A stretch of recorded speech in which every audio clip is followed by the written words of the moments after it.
নিতাই গৌরী সীতানাথ প্রেমানন্দে আরবায় হরি হরি হল নিতাই গৌরী সীতানাথ প্রেমানন্দে আরবার হরি হরি হল নিতাই গৌরী সীতানাথ প্রেমানন্দে আরবার হরি হরি সমবেত ভক্তবৃন্দের চরণে আমার কোটি কোটি দণ্ডবত প্রণিপাত। আজ এক পরম রমণীয় তিথিতে আমরা সমবেত হয়েছি। বৈশাখ মাস শুক্লপক্ষ চতুর্দশী তিথি। এই তিথিটি এলি আমাদের মনে পড়ে যায় ভগবানের ভক্ত বৎসলতার কথা। এই তিথিতেই আবির্ভূত হয়ে নিজ ভক্ত প্রহ্লাদকে ভগবান শ্রীহরি রক্ষা করেছিলেন। তাই প্রতি বৎসর যখন এই তিথিটি আসে তখনই মনে পড়ে যায় আমাদের নৃসিংহদেবের কথা। আমরা তো ভগবানকে ভুলে যাই। এই তিথিগুলো কেমন দাম দেব, এই তিথিগুলো আমাদেরকে স্মরণ করিয়ে দেয় ভগবানের এক একটা অবতারের জন্মের কথা। ভাদ্র মাসে কৃষ্ণপক্ষে যখন অষ্টমী আসে মনে পড়ে যায় কৃষ্ণের জন্ম কথা। শুক্লপক্ষের অষ্টমীর কথা যখন মনে পড়ে যায় রাধারানীর জন্মের কথা। দোল পূর্ণিমায় মনে হয় আমার গৌর হরির কথা। নিত্যানন্দ ত্রয়োদশী বলেছেন নিতাই চাঁদের কথা। অদ্বৈত সপ্তমী মাঘ মাসে শুক্লপক্ষের সপ্তমীতে মনে পড়ে যায় অদ্বৈত প্রভুর আবির্ভাবের কথা। কাজে তিথিকে বন্দনা করে সেই জন্য সমস্ত মহান্তেরা কি করেছেন, তিথিকে সর্বাগ্রে বন্দনা করেছেন যে তিথি দেখো তোমার কত করুণা, আমরা ভগবানকে ভুলে যাই আর তুমি সেই মনে পড়ে দাও আমাদেরকে ভগবানের কথা। আজ এমন এক পরম রমণীয় তিথি, যে তিথিতে ভগবান শ্রীহরি নরহরি মূর্তি ধারণ করেছিলেন। জয়দেব তার গীত গোবিন্দে বন্দনা করছেন নৃসিংহদেবকে। তব কর কমল বরে নখমদ্ভুত সিংহং দলিত হিরণ্য কশিপু তনু ভৃঙ্গং কেশব ধৃত নরহরি রূপ জয় জগদীশ হরে জয় জগদীশ হরে জয় জগদীশ। হে জগদীশ্বর হরি, তোমার জয় হোক। তব কর কমল বরে, কমল মানে পদ্মফুল, তোমার কর হাতটাই পদ্মফুল। নখম অদ্ভুত সিংহ, করকমলের নখ গুলো কেমন না পর্বতের সিংহের মতো। পর্বতের শিবাকে আমরা কি বলি, সিংহ বলি। তব কর কমল বলে নখম অদ্ভুত সিংহ। ওই সিংহটা কি আছে, দলিত হিরণ্য কশিপু তনু ভৃঙ্গং। হিরণ্যকশিপুর যে দেহ তাকে ভৃঙ্গ ভ্রমণের সঙ্গে তুলনা করেছেন। ওই সিংহটা কি করবে না, ওই হিরণ্যকশিপু তনুভৃঙ্গকে দলিত করবে। কি অদ্ভুত কোন বিরুদ্ধ অলঙ্কারটা। আমরা জানি ভৃঙ্গ বসে, ভ্রমর বসে কোথায়, পদ্মের পাবির উপরে। পদ্মের পাবি অনেক নিচু নেমে যায়, তাহলে পদ্মের পাবিকে দলিত করে তো। কিন্তু কোথাও শুনেছেন যে পদ্মের পাবড়ি ভৃঙ্গকে দলন করছে, ভ্রমরকে দলিত করছে? কোথাও শুনেছেন কি? কিন্তু আশ্চর্য, যখন কাবল তুলান দিলেন যে তব কর কোমল বরে নখম অদ্ভুত সিংহ। তোমার হাত খালি তো পদ্মের মতন, আর তাতে নখ রয়েছে কেমন না সিংহের মতো, পর্বতের সিংহের মতো। কি জন্যে না হিরণ্যকশিপু ভ্রমর ভৃঙ্গ, তার দেহটা ভৃঙ্গ, তাকে দলিত করবার জন্যে তোমার এই নখ সিংহ রয়েছে। কে সবধিত নরহরি রূপ জয় জগদীশ হরি। নমস্তে নরসিংহায় প্রহ্লাদ আনন্দ দায়িনে। বলছেন প্রহ্লাদ হিরণ্য কশিপুর বক্ষ শিলাটঙ্ক নখালয়ে। নমস্তে নরসিংহায়, হে নৃসিংহদেব তোমাকে নমস্কার জানাই। তুই প্রহ্লাদের চিত্তকে আনন্দিত করেছিলি। হিরণ্যকশিপুর বক্ষ শিলাটঙ্ক নখালয়ে। হিরণ্যকশিপুর বুকটা যেন পাথর, তা পাথরকে ভাঙতে গেলে কি চাই? টঙ্ক মানে টাকনা চাই। এত বড় পাথরের মতন দেহটা, সেটা কি দিয়ে ভাঙবেন? গোবিন্দ তার নখ রূপ টঙ্ক দিয়ে, টাকনা দিয়ে ওই হিরণ্যকশিপুর পাথরটাকে ভেঙে দিয়েছে, বুকের পাথরটাকে ভেঙে দিয়েছে। তাই হিরণ্যকশিপুর বক্ষ শিলাটঙ্ক ফেলে হিরণ্যকশিপুর বক্ষটাকে পাথরের সঙ্গে তুলনা করলেন, আর গোবিন্দের নখটাকে টাকনার সঙ্গে যুক্ত করেন। টাকনা যেমন পাথর ভেঙে দেয়, তেমনি গোবিন্দের নখ হিরণ্যকশিপুর বক্ষরূপ পাথরকে বিদীর্ণ করেছে। ইতো নৃসিংহ তত নৃসিংহ, যত যত যামি তত নৃসিংহ। এখানে নৃসিংহ, সেখানে নৃসিংহ। কে দেখছেন? প্রহ্লাদ সর্বত্র দেখছেন। নৃসিংহং আদি পুরুষং তমহং প্রপত্তি।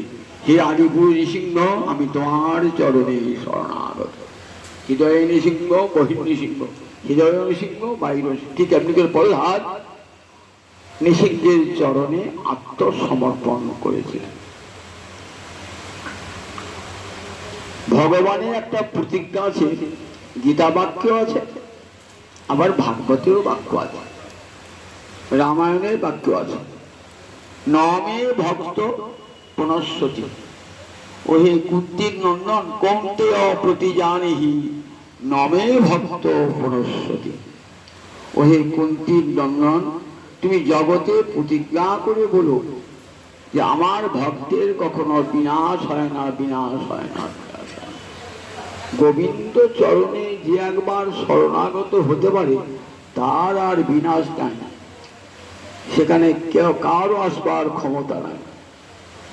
আবার রামায়ণে দেখি রামচন্দ্র বলছেন দেখো, সকৃদেব প্রপন্ন তবাস্মিতি চ যাচতে। যদি একবার, সকৃত মানে একবার, সকৃত এবং প্রপন্ন, একবার যদি আমার চরণে শরণাগত হয়। কি বলে শরণাগত? তবাস্মিত, তব মানে তোমার, অস্মিন আমি হই, আমি হই তোমার, আমি তোমারই হলাম, এই বলে যে গোবিন্দ চরণে আত্মসমর্পণ করে। আমি কি করি? অভয়ং সর্বদা তস্মৈ দদাম্যে তৎপ্রথম। আমি তাকে সব সময় অভয় দান করি, এটা আমার ব্রত। অভয়ং সর্বদা তস্মৈ দদাম্যে, সন্ধিবালিকে দদামি এতৎ প্রথম। আমি দান করি, অভয় দান করি, এটা আমার ব্রত। ব্রত করলে যেন আমরা উপবাস থেকে সর্বপ্রকার রক্ষা করার চেষ্টা করি, ঠিক সেটা ভগবানের ব্রত। ভক্ত রক্ষা ভগবানের ব্রত। আমরা দেখি নৃসিংহদেবের সঙ্গে যে হিরণ্যকশিপুর যুদ্ধ হচ্ছে, তো এই যুদ্ধ ভক্তের সঙ্গে ভগবানের। যখনই গোবিন্দের কোনো লীলা শুনবেন না, তখনই তার তত্ত্বটা আগে জানতে হবে। তত্ত্ব জানলে তবে লীলাটি আস্বাদন হবে। যে আজকে নৃসিংহদেব সেজে কে এসেছেন? গোলকের হরি, বৈকুণ্ঠ শ্বাসঘর, তো মনে করেন যাত্রা হচ্ছে। তো একটা উদাহরণ দিই, রবীন্দ্রনাথ শান্তিনিকেতনে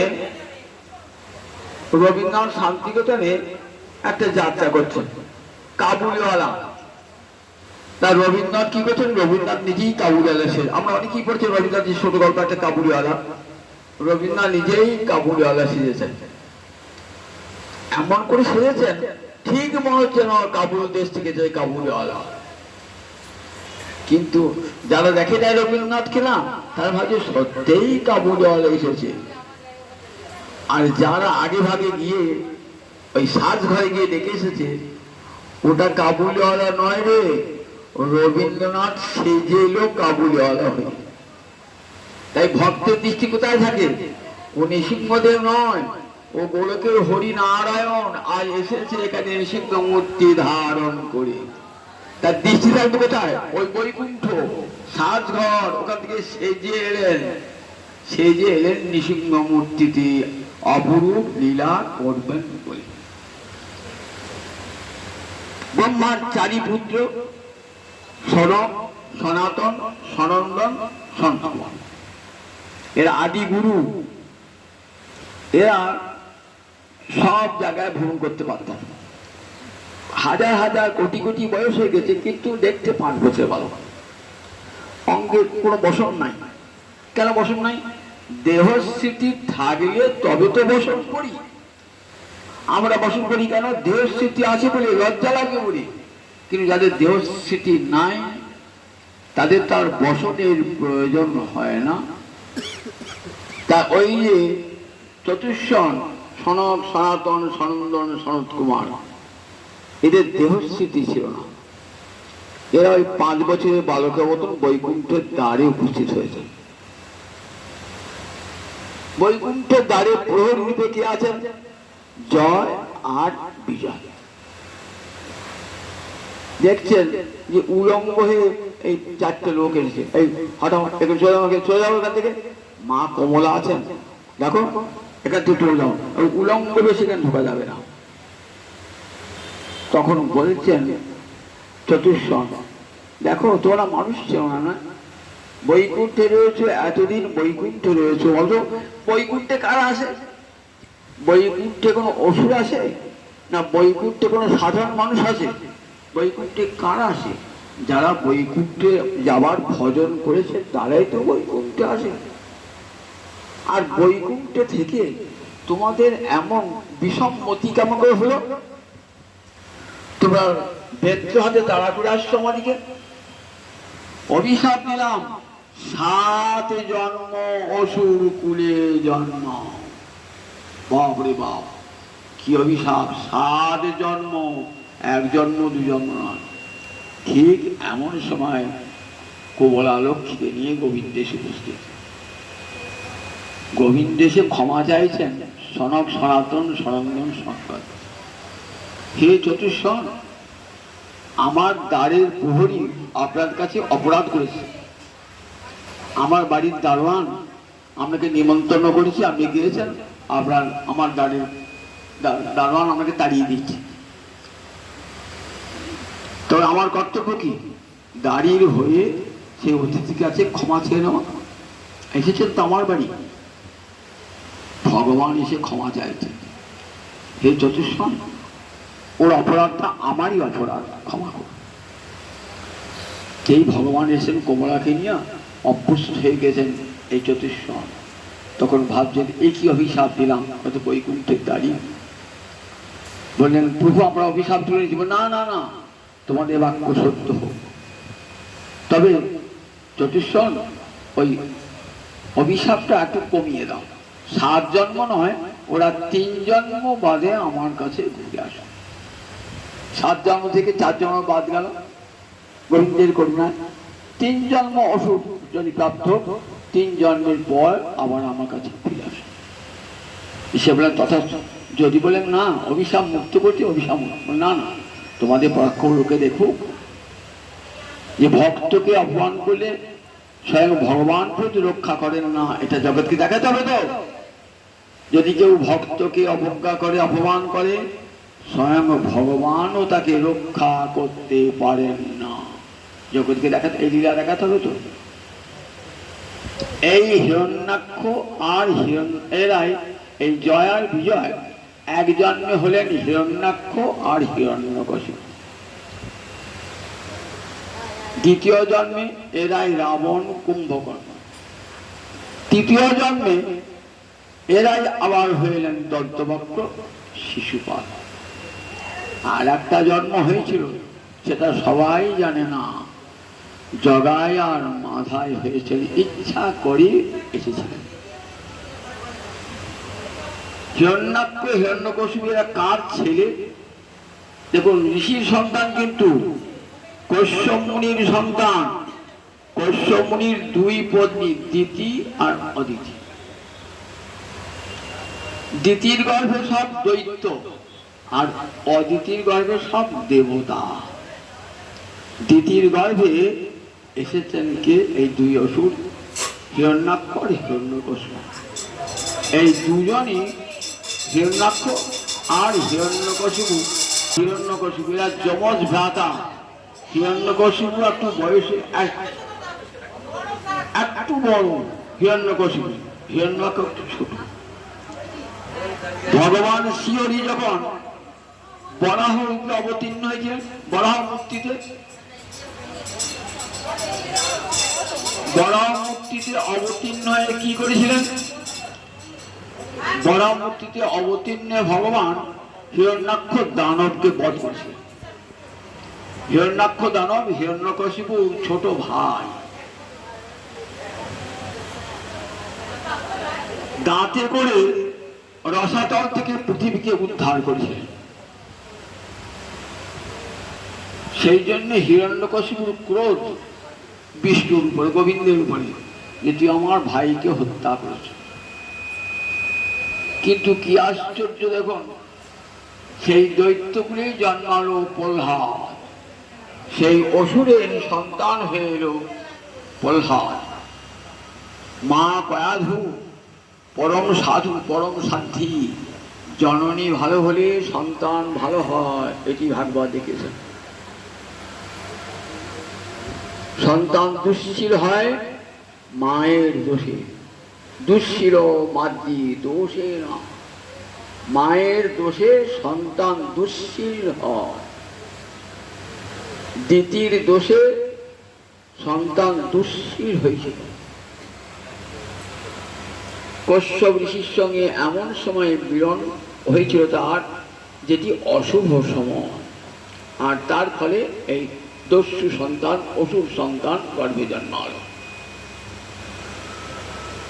দুশ্শীল সন্তান, মাতৃ দোষের দুশ্শীল তো। তাই দেখুন, আবার দেখুন, মা যদি সুন্দর হয়, মা যদি সুশীলা হয়, সন্তানও হবে তেমনি। প্রহ্লাদের জননী কয়াধু পরমা ভক্তিমতী, পরমা হিরণ্যকশিপু দস্যু বটে, কিন্তু মা কয়াধুর মধ্যে সব গুণ ছিল। নারীর যা যা গুণ, যে যে গুণে নারী নারীত্ব লাভ করতে পারে, সেই সব গুণ ছিল কয়াধুর মধ্যে। তাই কয়াধুর গর্ভে এলেন প্রহ্লাদ। প্রহ্লাদ এসি জন্ম থেকে কি সংস্কার নিয়ে দেখুন, জন্ম থেকেই কৃষ্ণ বলেন। আচ্ছা, জন্ম থেকে কৃষ্ণ বলছেন কেন? প্রহ্লাদ, অসুর বালকেরা প্রহ্লাদকে জিজ্ঞাসা করে দেখো, একই চতুষ্পাটিতে আমরা পড়ি। শুক্রাচার্যের দুই পুত্র ষণ্ড এবং অমর্ক এর আমাদের শিক্ষক। আমাদের যা শিক্ষা দেয় আমরা তাই শিক্ষা পেয়েছি। কই আমাদেরকে তো কৃষ্ণ নাম করার নেই, তুমি কৃষ্ণ নাম করো কেন? প্রহ্লাদ বলছেন, শুনবে সে কথা? দেখো, আমার পিতা চলে গেলেন, বড় অত্যাচারিত আমার পিতা। আমার পিতা কি বলেন, যাতে অজর অমর হতে পারেন, তার জন্য চলে গেলেন মন্দর পর্বতে তপস্যা করতে। 5000 বছর ধরে তপস্যা, কি সুকঠোর তপস্যা! 5000 বছর ধরে দেহের আর মাংস বলতে কিছুই নাই। হাড়গুলো, দুয়াখানা হাড়গুলো পোকায় খেয়ে দিয়েছে। চারিদিকে উইয়ের ঢিপি, তথাপি তপস্যা করছে 5000 বছর। সেই সময়তে দেবরাজ ইন্দ্র স্বর্গ আক্রমণ করেছেন, অসুর থেকে তাড়িয়ে দিয়েছেন এবং কয়াধুকে টানতে টানতে নিয়ে যাচ্ছেন। তখন কয়াধুর পেটে আছেন প্রহ্লাদ। পথে দেবর্ষি নারদের সঙ্গে দেখা। দেবর্ষি নারদ বলছেন, দেবরাজ, আপনার তো অনেক গুণ শুনেছি, এখন আমি সচক্ষে দেখছি তো তুমি নারী হরণ করছো, জানো না এটা তোমার পতনের কারণ? না না না, আমি নারী হরণ করি না। তাহলে একে টানটা দিয়ে যাচ্ছে কেন? তা বলি, এই নারীর উপর আমি কোনো অত্যাচার করব না, কিন্তু নারীর গর্ভে আছে এক দৈত্য সন্তান, আমি তাকে বধ করবো বলে নিয়ে যাচ্ছি। শত্রুর শেষ রাখতে নাই, তাই সন্তানকে বধ করব।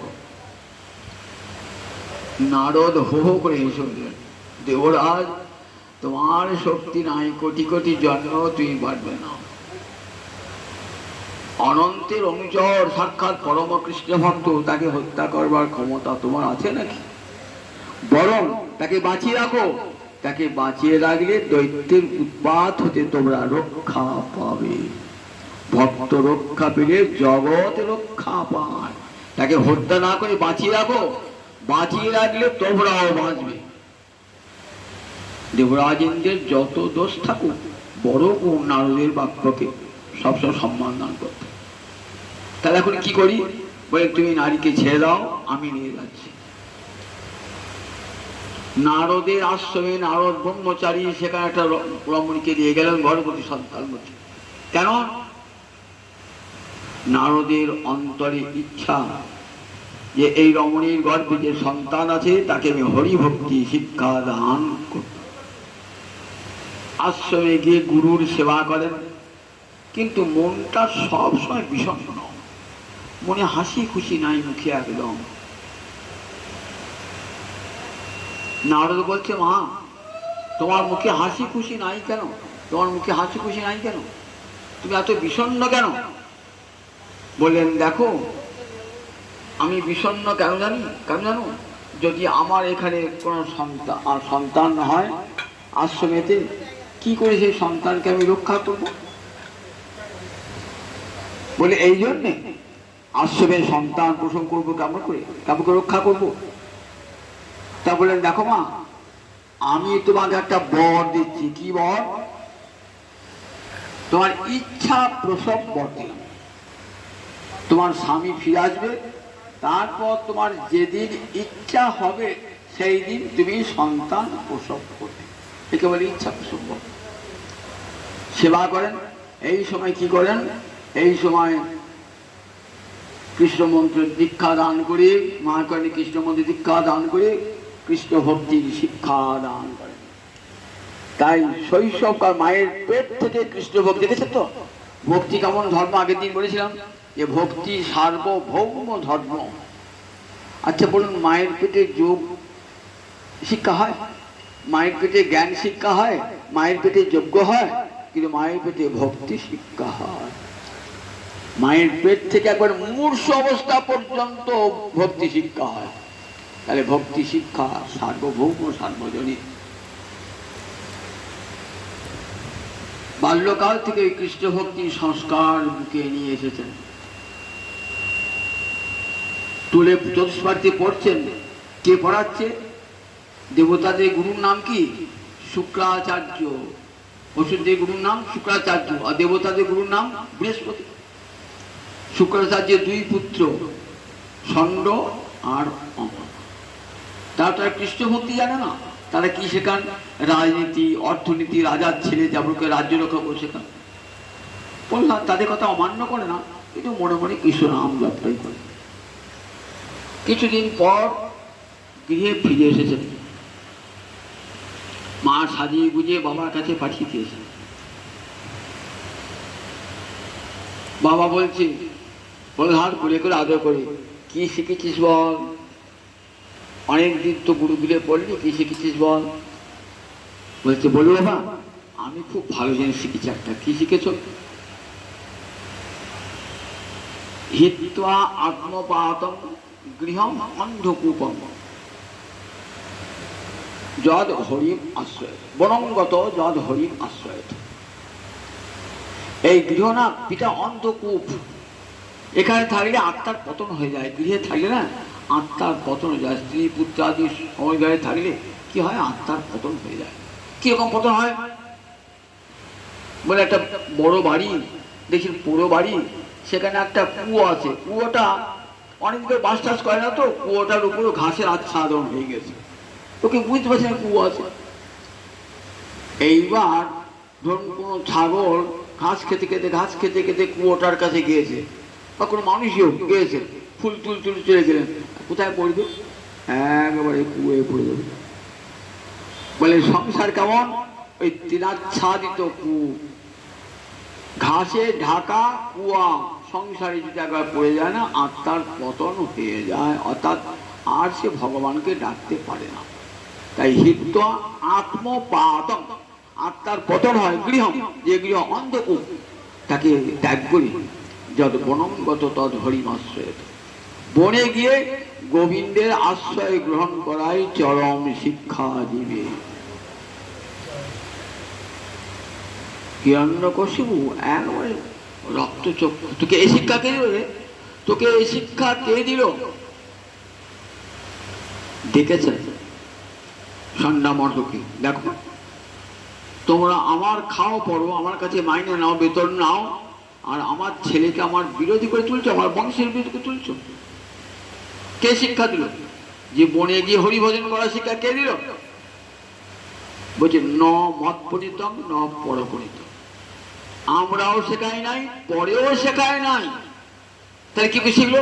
নৈসর্গিক মতি নিয়মের আনন্দ, এই স্বাভাবিক মতি নিয়ে এসেছে, কৃষ্ণ মতি নিয়ে। আমরা শেখাই নাই, পরেও শেখাই। ন মত পরিতম ন পরপরিতম। আমিও শেখাই নাই, আমরাও শেখাই নাই, আবার কোন বাইরের কোন ব্যক্তি এসে শেখায় নাই। নৈসর্গিক মানে স্বাভাবিকই মতি, কৃষ্ণে তার স্বাভাবিক মতি। কটকট দেশ তাকিয়ে আছে, রাজা রেগে গেছে, চাকরি ছাড়িয়ে দেবে তো, খুব ভয়। আবার বলেন ঠিক আছে, আমরা শিক্ষা দিয়ে ঠিক করে আনছি, কোনো চিন্তা নাই, আপনি চিন্তা করেন না। ও ছোট ছেলে তো, কি বলতে হয় কি জানে না। নিয়ে গেলেন, নিয়ে গেলে আবার রাজনীতি অর্থনীতি সব শেখান। কিন্তু প্রহ্লাদ অনেক কিছু শেখে না। প্রহ্লাদের কৃষ্ণ ভক্তি যে অন্তরে গিয়ে যে পরাবিদ্যা লাভ করেছে, সেইটার অপরাবিদ্যা গ্রহণ করতে পারে। ধরুন একটা MA পাস লোক, তাকে যদি পাঠশালায় ভর্তি করা হয়, তাহলে পাঠশালার অ আ ক খ সে শিখবে? শিখবে। কিন্তু গুরু বলছে চুপ করে থাকবে। ঠিক তেমনি প্রহ্লাদ কোথায় বুঝিয়েছেন? পরাবিদ্যা, যা শ্রেষ্ঠ বিদ্যা সেটা তার লাভ হয়ে গেছে। অপরাবিদ্যা তাকে ভর্তি করেছেন পিতা। আর কি করে? গুরু বাক্যকে অমান্য করেন না, শুনে না। আবার কিছুদিন বাদ এলেন প্রহ্লাদ, পিতা কোলে করে বসেছে, আদর করে সাজিয়ে গুজিয়ে মা পায়তু পাঠিয়ে দিয়েছে। বলছে প্রহ্লাদ বলো কি শিখেছো, বলো এবার। শুনে বাবা, আমি খুব ভালো কথা শিখেছি জানো, সারা বেদ পড়েছি, সারা বেদ পড়ে একটা জিনিস শিখেছি কি জানো? শ্রবণং কীর্তনং বিষ্ণু শরণং পাদ সেবনং অর্চনং বন্দনং দাস্যং সক্ষমাত্ম নিবেদনং ইতি পুংসার পিতা বিষ্ণু ভক্তিশ্চেদ অবলক্ষণা ক্রিয়েত ভগবত তদ্ধামন্যে তদ্মন্যে অধিতম উত্তম। সবচেয়ে ভালো লেখাপড়া কি জানো পিতা? ভগবান শ্রীহরির চরণে ভক্তি, তার 9টা অঙ্গ। শ্রবণং কীর্তনং বিষ্ণু শরণং পাদ সেবন, শ্রবণ কীর্তন শরণ পাদ সেবন, অর্চন বন্দন দাস্য সখ্য আত্মনিবেদন। এই 9টা সেই ভক্তির সাধন। গোবিন্দ চরণে অর্পণ করে যাজন করায় সবচেয়ে শ্রেষ্ঠ শিক্ষা। আবার ডেকে পারলেন সন্ন্যামর্ধকে, কি শিক্ষা দিয়েছ? কি শিক্ষা দিয়েছ? পরোক্ষে কার্যহন্তারং প্রত্যক্ষে প্রিয়বায়ং বিষকুম্ভং পয়মুখম। দেখো আমার সামনে মিষ্টি মিষ্টি কথা বলছো, আর আমার আড়ালে গিয়ে আমার ছেলেদিকে শিক্ষা দিচ্ছ, আমার বংশে যে বিরোধী শত্রু তার শিক্ষা দিচ্ছ। তখন কর্কশ দৃশ্যে তাকিয়ে বলছেন, এই তো তুই বলছিস সমস্ত বেদের সার শিক্ষা হলো হরিচরণে ভক্তি। তোর এই দুজন শিক্ষক রয়েছে, দুজন শিক্ষককে জিজ্ঞাসা করতো ওরে হরিভক্তি হয়েছে কিনা।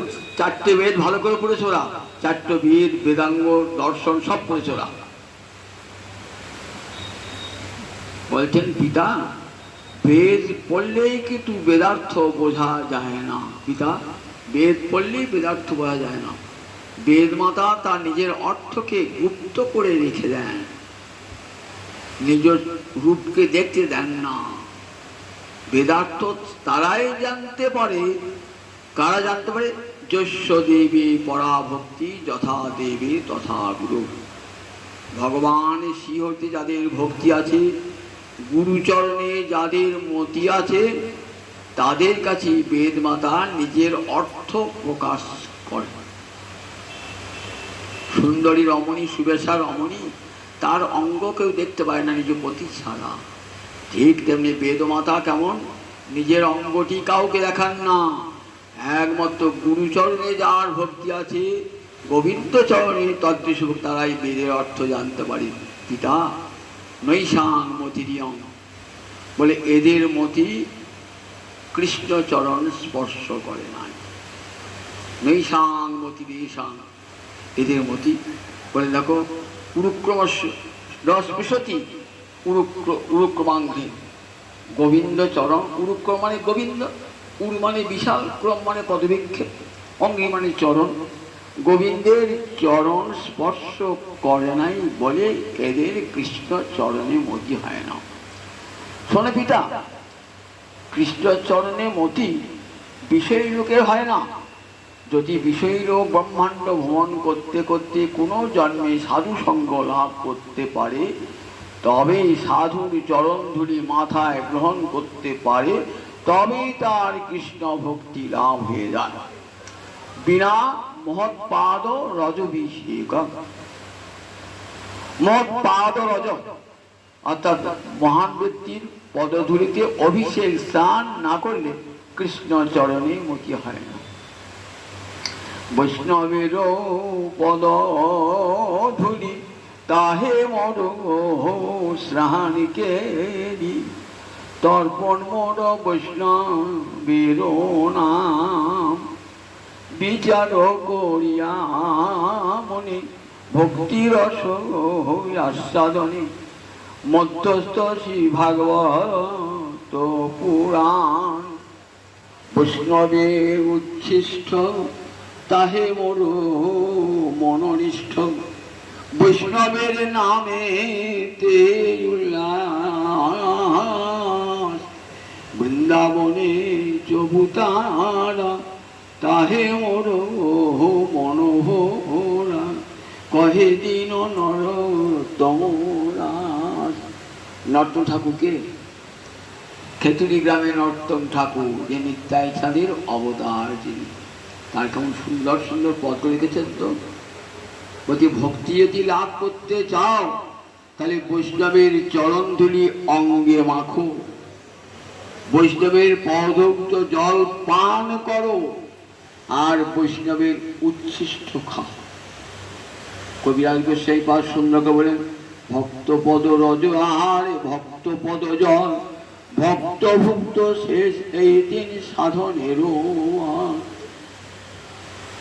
ভক্তের পায়ের ধুলা, ভক্তের চরণযুক্ত জল আর ভক্তের ভুক্ত শেষ, এই কীর্তি ভক্তির শক্তি দান করে পিতা।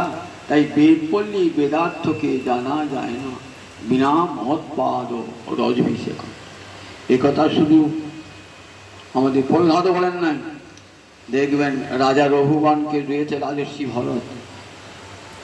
রাজর্ষি ভরত যখন যাচ্ছেন গাড়ি করে, রথে করেছে, পালকি করেছে গুরুগৃহে, তখন বলছেন রাজা কোথায় চলেছেন? আমি গুরুগৃহে যাচ্ছি। ও গুরুগৃহে যাচ্ছেন রথে করে? গুরুগৃহে পালকি করে যাচ্ছেন? গুরুগৃহে, গুরুগৃহে কখনো পালকি করে যেতে নাই। কি করে যেতে হয়? পথের ধুলায় গড়াগড়ি দিতে দিতে যেতে হয়, তবে তো গুরুকৃপা পাওয়া যায়।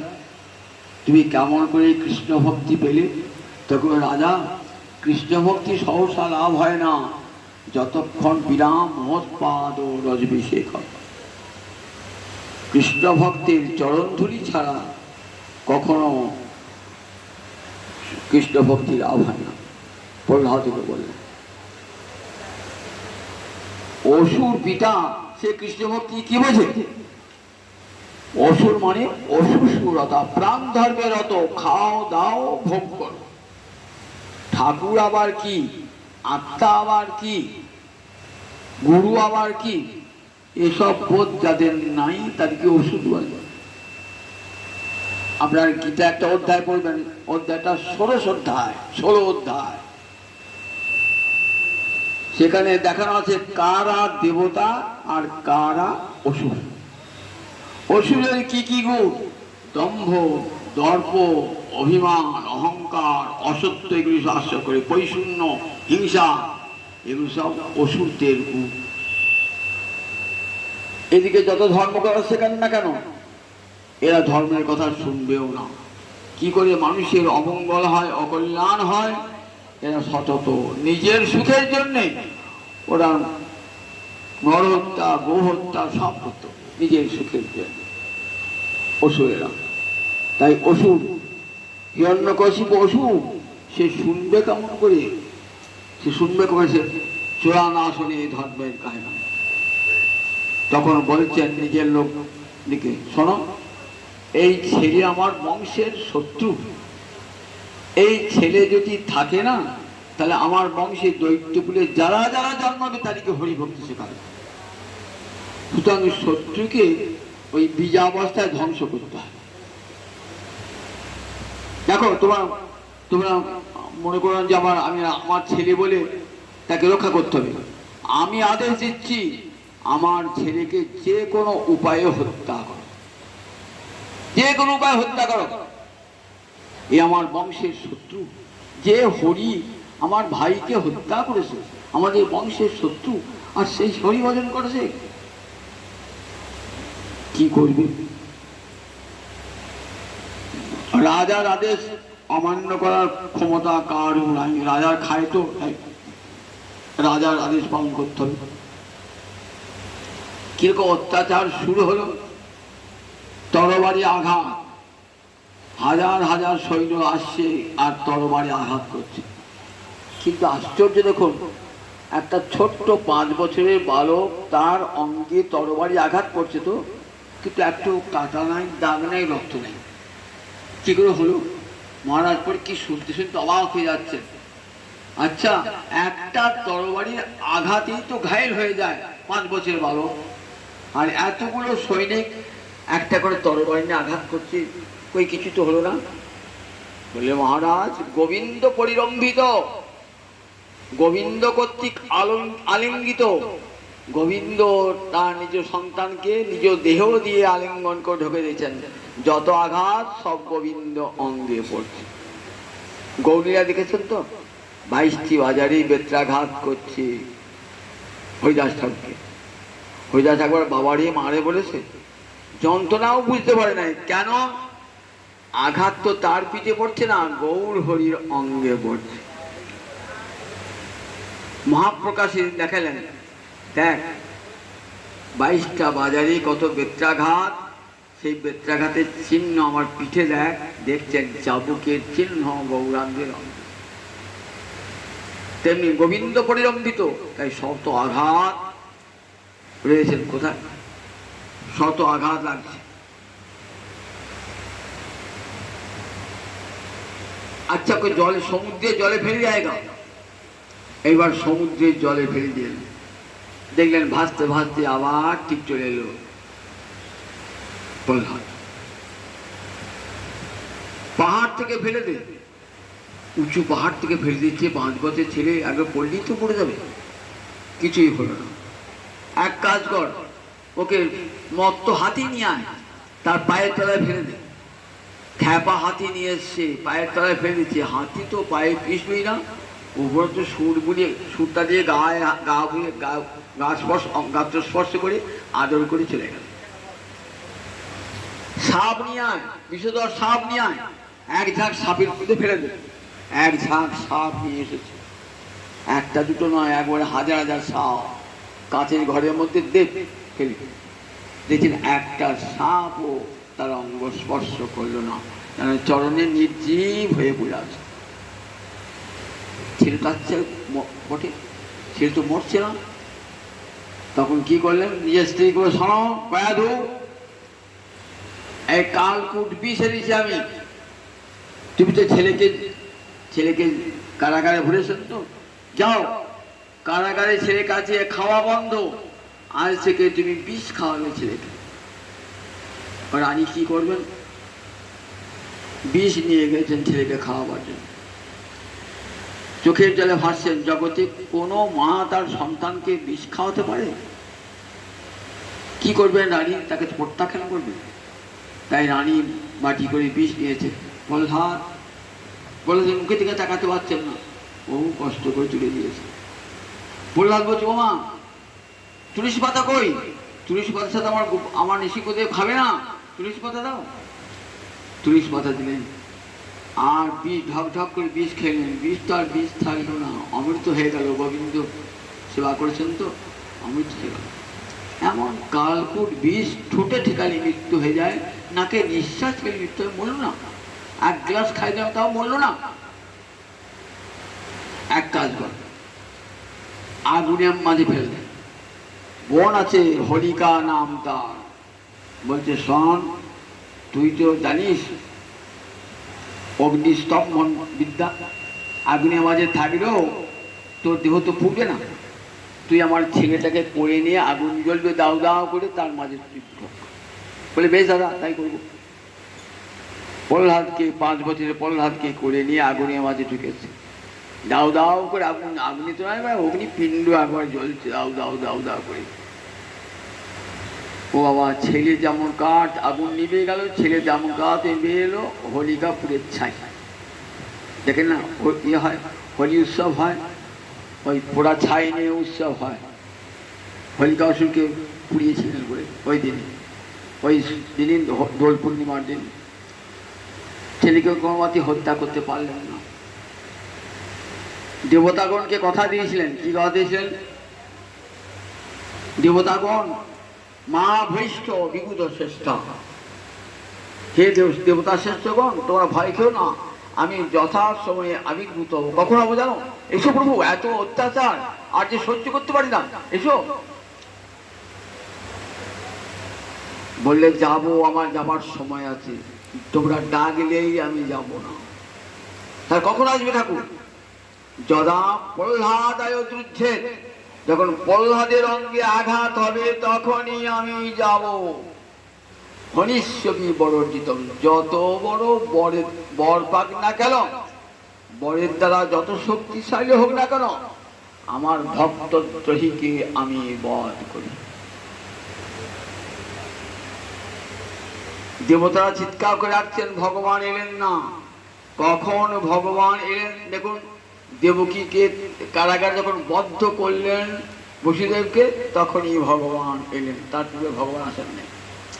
যখনই যুগে যুগে যখন ভক্ত অত্যাচারিত হয়, তখন ভক্তকে রক্ষা করবার জন্য ভগবান আবির্ভূত হন। এ ছেলে মরে না, তুই এত শক্তি পেলি কোথা হতে? দেখুন হিরণ্যকশিপু কেমন বর পেয়েছে। দেখুন 5000 বছর তপস্যা করছেন তো, ব্রহ্মা এলেন, কমণ্ডল থেকে জল ছিটিয়ে দিলেন, সুন্দর নবযৌবন লাভ হয়ে গেল। বলে ঠাকুর আমাকে বর দাও। কি বর চাস বল? আমি যেন অমর হই। ব্রহ্মা বলছে আমি তো নিজেই অমর নই, তোমাকে অমর করবে কি করি? তাহলে এক কাজ হলো, আমাকে যেন কোনো দেবতা, কোনো গন্ধর্ব, কোনো মানুষ, রাক্ষস কেউ বধ করতে না হবে। বেশ বর দিলাম। দেবতা, গন্ধর্ব, মানুষ কেউ তোকে বধ করতে পারবে না। আমাকে দিনে বা রাত্রে কেউ বধ করতে পারবে না। বেশ, দিনে বা রাত্রে কেউ বধ করবে না। আকাশে বা মাটিতে কেউ আমাকে বধ করতে পারবে না। বলে বেশ তাই হল। দিনে বা রাত্রে কেউ বধ করতে পারবে না। আমার ঘরের ভিতরে বা বাইরে কেউ বধ করতে পারবে না। বলে বেশ তাই হল, তাই হবে। কোন অস্ত্র দিয়ে আমাকে কেউ বধ করতে পারবে না। বলে বেশ তাই হবে, কোন অস্ত্র দিয়ে আমাকে কেউ বধ করতে পারবে না। দেখুন ভাবছেন হিরণ্যকশিপু, তাহলে তো আমি অমর, তাহলে তো আমি অমর। আমার দিনে মৃত্যু হবে না, রাতে মৃত্যু হবে না, আকাশে হবে না, মাটিতে হবে না, ঘরের ভিতরে হবে না, ঘরের বাইরে হবে না। মারবে কোথায়? কোন দেবতা গন্ধর্বের হত্যা করতে পারবে না। কিন্তু ভগবান কি বলেছেন? যদা প্রহ্লাদায় যুদ্ধে তদা হনিষ্যবি বরজিতম। যেই প্রহ্লাদের অঙ্গে আঘাত করবে, যত বড় বরে সে বলিয়ান হোক না কেন, হিরণ্যকশিপু ভাবছেন সব অস্ত্র তো ব্যর্থ হয়ে গেল। তখন ক্রুদ্ধ হয়ে বলছে, এই শোন, তোর এত শক্তি কোথাও সে পেলি যায় তুই? প্রহ্লাদ বিনয়ের অবতার তো, ভক্ত তো, কখনো ক্রোধে কথা বলেন না। ক্রোধ ভক্তের থাকে না। যদি ভক্তের ক্রোধ হয় জানতে হবে সেটা আশীর্বাদ। যেমন নারদের ক্রোধ হলো, নলকুবের মৈত্রী বৃন্দাবনের যমরাজ্যের বৃক্ষ জন্ম। এই প্রহ্লাদে এত আঘাত পেয়েছেন, বাবার উপর তো আঘাত হচ্ছিল, কোনো ক্রোধ নাই অন্তরে। বলেন, পিতা কেন? শক্তি তো পৃথিবীর লোক এক জায়গা থেকেই পায়। বাবা গীতা পড়েছ? দেখবে গীতায় কি বলা আছে? বলং বলবতাম অস্মি। বলবান দিকের বল আমি, জগতে যত যত বলবান আছে না, আমি তাদের হৃদয়ে বল রূপে থাকি। তুমি যেমন বলবান, কার শক্তিতে? ওই গোবিন্দের শক্তিতে বলবান। আমিও তেমনি গোবিন্দের শক্তিতে বলবান। এত বড় বড় কথা বলছিস, তোর গোবিন্দ কোথায় থাকে বল? তোর হরি কোথায় থাকে? মম হরি সর্বত্র বিরাজতে। আমার হরি জগতে এমন জায়গা নাই যেখানে আমার শ্রী হরি নাই। তার একটা নাম কি বাবা? তার একটা নাম বিষ্ণু। কেন? জগৎ ব্যাপ্ত করে আছে, ব্যাপনতি ইতি বিষ্ণু। জগতের এমন কোন স্থান নাই যেখানে বিষ্ণু নাই। বিষ্ণু জগৎ। তাই পিতা কোন জায়গাটা বলো বলো? সব জায়গাতেই গোবিন্দ আছেন। বলে বাবা, তোর গোবিন্দ সব জায়গায় কি আছে? এই স্তম্ভ মধ্যে আছে? থাম, বড় থাম দেখি সবার মধ্যে, এই থামের মধ্যে আছে? বলে দেখতে পারো পিতা, থামের মধ্যে আছে। তখন রাক্ষস তো শরীরে ভয়ঙ্কর শক্তি, একটা খুশি মেরেছেন তো, আর থামটা হেরিয়ে পড়েছে। সেখান থেকে বেরিয়ে এলো এক ভয়ঙ্কর অদ্ভুত অদৃশ্যত অদ্ভুতম রূপ উদ্বহন। বাবর বাপ, এমন প্রাণী তো দেখি নাই। আটখানা মানুষ, আটখানা শিব। বাবা, মাথায় বড় বড় জটা, বড় বড় দাঁত, চোখগুলো পিঙ্গল বর্ণ যেন জ্বলছে, কত হাত। বাবা, এমন প্রাণী দেখি নাই। আমাকে তাকে আর এমন হুঙ্কার যেন 14 ভুবন কেঁপে উঠল। হিরণ্যকশিপুর পক্ষটাও কেঁপে উঠেছে। এইবার লড়াই হবে ভক্তের সঙ্গে ভগবান। কেন? গোবিন্দের ইচ্ছা ছিল যে আমি যুদ্ধ রস আস্বাদন করব। তা কার সঙ্গে গোবিন্দ যুদ্ধ রস আস্বাদন করবেন? ওই জয় বিজয়কে দেখে মনে হয়েছিল তোরা তো পালন আছিস, তোদের সঙ্গে যুদ্ধ করবো। তাহলে তো অভিশাপ পেতে যেতে অসুরে জন্মাতে হবে, তবে তো। তাই দেখুন, ওই চতুষ্ষণকে দিয়ে অভিশাপ দেওয়া যায়। তাহলে বৈকুণ্ঠে কারো ক্রোধ হয়? সনক সনাতন সনন্দন সনত কুমারের ক্রোধ হয়ে গেল। ক্রোধ কেন হলো? গোবিন্দের ইচ্ছায়। ওই ক্রোধ যদি না হতো তাহলে কিন্তু জয় বিজয়ের পতন হতো না, এবং তারা ওই হিরণ্যকশিপু হিরণ্যাক্ষ দানব হয়ে আসতে পারতেন না। মনে মনে ইচ্ছা হয়েছে গোবিন্দের। কি ইচ্ছা হয়েছে? যে আমি এই যুদ্ধ করবো কার সঙ্গে? আমার ভক্তের সঙ্গে যুদ্ধ করবো। তাই জয় বিজয় বেশ মোটা সোটা দেহ দিকে মনে হয়েছে এই তোদের সঙ্গে যুদ্ধ করবো। তাই অভিশাপ দেওয়ালেন ঋষিদের দ্বারা।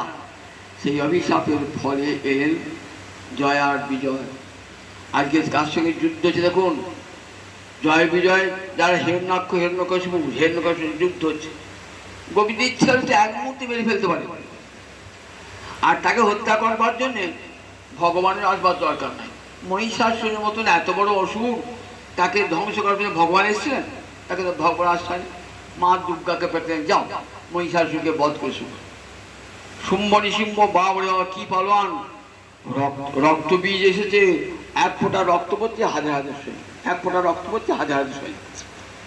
তার জন্য ভগবান কাজ হয় না, তাদের জন্য তো ভগবান কাজ হয় নাই। আর সামান্য হিরণ্যকশিপুকে হত্যা করার জন্য ভগবান কাজ তোলে কেন? এগুলো সব বিচার আছে, ভাগবত বিচার করেছে। দেখুন, ভগবানের যুদ্ধ রস আস্বাদন হবে তো আজকে। তাই ভগবান কার সঙ্গে লড়বেন? নিজ ভক্তের সঙ্গে লড়বেন। ভগবান যুদ্ধ করছেন হিরণ্যকশিপুর সঙ্গে, এক মূর্তি মেরে ফেলতে পারেন, এক মূর্তি মেরে ফেলতে যুদ্ধ রস আস্বাদন হবে না। তাই মনে হচ্ছে কখনো কখনো যেন ভগবান পরাজিত হচ্ছে, কখনো কখনো কখনো কখনো হিরণ্যকশিপু পরাজিত হচ্ছে। একবার মনে যা হিরণ্যকশিপু হেরে গেল, পরক্ষদের কাছে হিরণ্যকশিপু আবার গোবিন্দ পরাজিত হচ্ছে। যুদ্ধ তো এর কি হয়, যুদ্ধ তো এর কি একবার বেড়ে ফেলতে পারেন না, যুদ্ধ রস আস্বাদন হচ্ছে। এই করতে করতে সকাল থেকে যুদ্ধ হচ্ছে, এই আজ সন্ধ্যেবেলাতে সকাল থেকে আরম্ভ হয়েছে, যুদ্ধ আরম্ভ হয়েছে, যুদ্ধ আর থামছে না। একবার হিরণ্যকশিপু হারে, একবার নৃসিংহদেব হারে, একবার নৃসিংহদেব হারে, একবার হিরণ্যকশিপু যেতে। এমনি করতে করতে গোবিন্দ সময় যাবে করছেন। কোন সময়ে? রাতে নয়, দিনে নয়, ঘরে নয়, বাইরে নয়, আকাশে নয়, আকাশে নয়, মাটিতে নয়, কোনো দেবতা অসুর গন্ধর্ব নয়।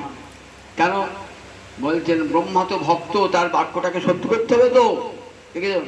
সবৃত্ত ভাষিতাম, নিজের বাক্যকে সত্য করবার জন্য, ব্রহ্মার বাক্যকে সত্য করবার জন্য ভগবান সময়টা দেখছেন। দিনও হবে না, রাত্রি হবে না, ঘরের ভিতরে হবে না, বাইরে হবে না, ঠিক সন্ধিক্ষণ। দিন যাচ্ছে, রাত্রি আসছে, এই সন্ধিক্ষণ। এই সন্ধিক্ষণে কি করলেন? নিজের উরুদেশে হিরণ্যকশিপুকে রাখলেন। কোথায়? ঘরের ভিতরে নয়, বাইরে নয়, কোথায় রাখলেন? চৌকাঠের উপরে বসেছেন ভগবান। ঘরের ভিতরে বাইরে, কোলে বসিয়েছেন, যে কোলে বসিয়েছেন, কোনো অস্ত্র হাতে নাই।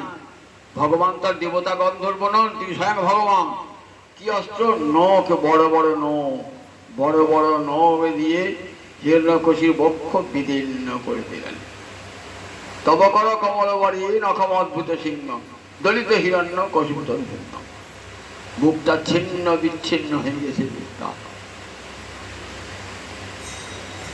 যন্ত্রণায় ছটফট ছটফট করছে।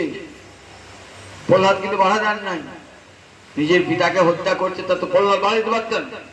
প্রহ্লাদ জানেন আমার পিতার আজ পরম মুক্তির দিন, তাই প্রহ্লাদের অন্তরে আনন্দ হচ্ছে যে আমার পিতা আজ মুক্তি পেয়ে যাবে। এই প্রহ্লাদ লড়তে পারতেন বাবার সঙ্গে না, প্রহ্লাদ মনে খুব আনন্দে, অন্তরে আনন্দ অনুভব করছেন যে আমার পিতা অসুর জন্ম থেকে মুক্তি পাবে। যন্ত্রণায় ছটফট করছে, মা তো মা বাবা, মা বাবা। প্রহ্লাদ বলছে বাবা এখন আর মা বাবার কি হবে? মা বাবা তো রক্ষা করতে পারবে? মা তস্তাতেতি মা ব্রুহি মরণে সংকষ্টি, মৃত্যু উপস্থিত হলে মা বাবা বলে কেঁদো না, এটাও শিক্ষা দিচ্ছেন। কি বলে কাঁদবে? গোবিন্দ গোবিন্দ গোবিন্দেতি পুনঃ পুনঃ, কৃষ্ণ কৃষ্ণ বলতে বলতে প্রাণ পরিত্যাগ করবি, আবার পরজন্মে কৃষ্ণ ভক্তের গৃহে জন্ম হবে। দেখুন প্রহ্লাদ রয়েছেন তো, প্রহ্লাদ কাছে বসে রয়েছেন, বাবাকে কৃষ্ণ নাম শোনাচ্ছেন। হিরণ্যকশিপু শেষ হয়ে গেল, লীলা তার শেষ হয়ে গেল। তখন বলছেন প্রহ্লাদ তুমি কি চাও বলো, কি বর চাও? অনেক দুঃখ অনেক কষ্ট পেয়েছো তো, যখন ভয়ঙ্কর মূর্তি ধারণ করেছে হিরণ্যকশিপু, রৌদ্রসে মূরতি, ভয়ঙ্কর ক্রোধ, সেখানে কারও যাবার ক্ষমতা নাই। ব্রহ্মারী দেবগণ দূর থেকে প্রণাম করছেন, কাছে পাচ্ছেন না। ওরে বাবারে বাপ, এই ক্রোধটা থামাবে কে? ক্রোধটা বিশ্ব শেষ হয়ে যাবে, ভগবানের চোখ ঠিকরা আগুন বার হচ্ছে, গোটা বিশ্ব লয় পেয়ে যাবে তো। তাহলে কি করা যায়? ব্রহ্মারী দেব বসে দূর থেকে তপস্যা ভগবানকে স্তব করছেন, কাছে যাবার ক্ষমতা নাই। কোমলা লক্ষ্মীকে বলে যাও তুমি কাছে যাও, তুমি গেলে তোমাকে দর্শন করে হয়তো শান্ত হবে। কোমলা বলছে না না না, ওইরকম মূর্তি আমি কোনোদিন দেখি নাই প্রভু, আমি যেতে পারবো না। ওইরকম ওইরকম রুদ্র মূর্তি আমি দেখি না, কোনো যেতে পারবো না, ও প্রলয়কালীন মূর্তি ভগবানের। তখন কি হবে? কি করে তার ক্রোধকে থামানো যায়? তখন পাঠিয়ে দিলেন প্রহ্লাদ, যাও প্রহ্লাদ তুমি গেলে ক্রোধ চলে যাবে। যেই প্রহ্লাদ কাছে গিয়েছেন না, 5 বছরের বালক কাছে গিয়েছেন না, সঙ্গে সঙ্গে হৃদয়ে দ্রবীভূত হয়ে গেল, করুণায় দুটি আঁখি মলিন হয়ে গেল, দু থেকে টস টস করে ভগবানের জল বাড়ছে। কোলে বসিয়েছেন, মাথায় হাত করছেন, আমার জন্য কত কষ্ট পেয়েছিস প্রহ্লাদ, তোকে কত দুঃখ দিয়েছে তোর পিতা, এমনি করে মাথায় হাত দিচ্ছে। সন্তান বাৎসল্য অনুভব করছে না, সব ক্রোধ কোথায় চলে গিয়েছে ভগবানের। নিজ সন্তানকে পেয়ে বাবার যেমন অন্তরে আনন্দ হয়, সেই রকম প্রহ্লাদকে পেয়ে ভগবানের অন্তরে আনন্দ অশ্রু বার হচ্ছে। কোথায় ক্রোধের মূর্তি? কিছুই নাই। ভগবান চরম শীতল ঠান্ডা হয়ে গেছেন। মাতা হয়ে গেছে, প্রহ্লাদ অনেক কষ্ট করেছো, কি চাও বলো বাবা? দেখো আমি তোমাকে ইন্দ্রপদ ব্রহ্মপদ যা চাইবে তাই দেবো। ইন্দ্রপদ বলছেন, প্রভু আমি তো কোনো বর চাই না, তবে আমার পিতার যেন মুক্তি হয়। তা বললেন, তোমার পিতার কেন? তোমার বংশের 21 পুরুষ পূর্বে 21 পুরুষ পরবর্তী সবাই মুক্ত হয়ে যাবে। ওই বংশে যারা জন্মাবে তাদের প্রতি আমার কৃপা থাকবে। ভক্ত বংশে যারাই জন্মাবে, 21 ফুট উপলক্ষণ, এই প্রহ্লাদ বংশে যারাই জন্মাবে যত পুরুষ হোক না কেন তিনি কৃপা করবেন। তোমার উত্তর পুরুষ যারা, পূর্বপুরুষ যারা তারাও মুক্ত হবেন, আবার উত্তর পুরুষ যারা তারাও মুক্ত হবে। প্রহ্লাদের পর দেখুন, প্রহ্লাদের পিতা বিরোচন, বিরোচনের পুত্র বলি, বলির পুত্র বানাসুর, সবাই গোবিন্দের কৃপা পেয়ে ওই বংশে জন্মেছেন বলি। কুলং পবিত্রং জননী চক্রিতার্থা, বংশে যদি একটা কৃষ্ণ ভক্ত জন্মায় না, কুলং পবিত্রং, বংশ পবিত্র হয়ে যায়। আর জননী কৃতিকার্থ, রত্নগর্ভ হয়ে যান, আমার গর্ভে এক বৈষ্ণব সন্তান এসেছে। নৃত্যি পিতর স্বর্গে, পিতা মাতারা পিতৃ বসে নৃত্য করেন। এইবার আমরা কি পাবো? তারপরে ওই গোবিন্দের চরণামৃত পাবো বলে পিতৃপুরুষে আনন্দ অনুভব করেন যে আমার ভক্ত বংশের ভক্ত সন্তান আমাদেরকে জল দেবে। তখন শুধু জল দেবে না, গোবিন্দের চরণামৃত দান করবে।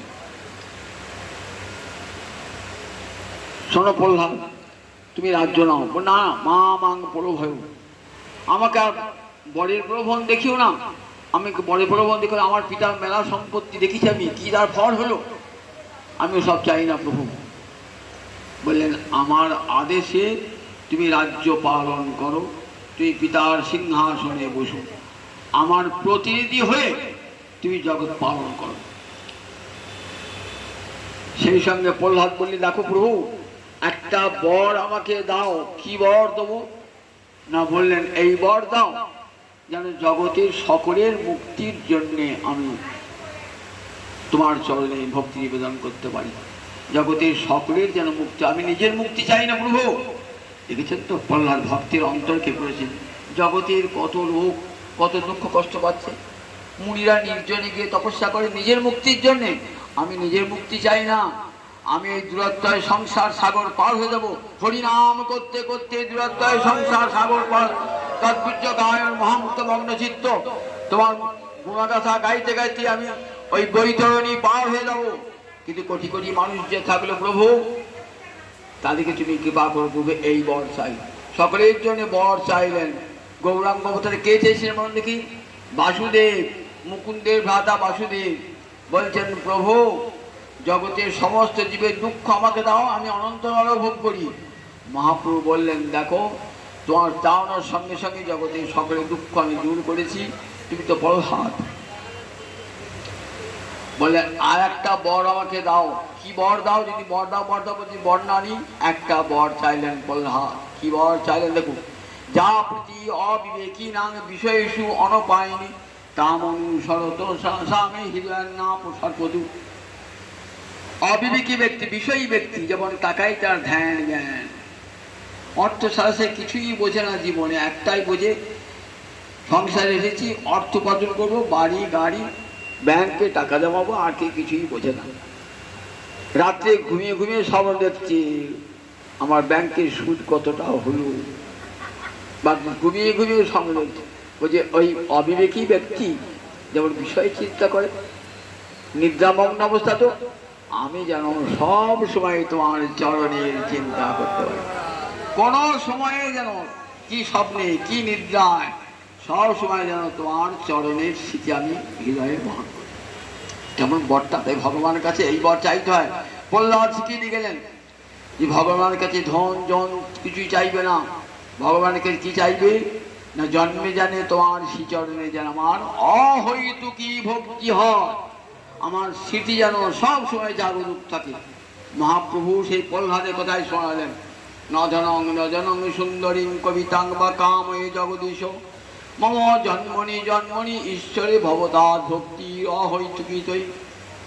আমি ধন চাই না, জন চাই না, সুন্দরী পত্নী চাই না, আমি কাব্য প্রতিভা চাই না, আমার যেন তোমার চরণে জন্মে জন্মে অহৈতুকী ভক্তি থাকে। এটা আমার মহাপ্রভু ভাগবতী ভক্তি দান, এটা আমার মহাপ্রভুর কত বড় দান। দেখুন, মহাপ্রভু না আসতেন তাই এই ভাগবতীর মহিমা আমরা জানতেই পারতাম না।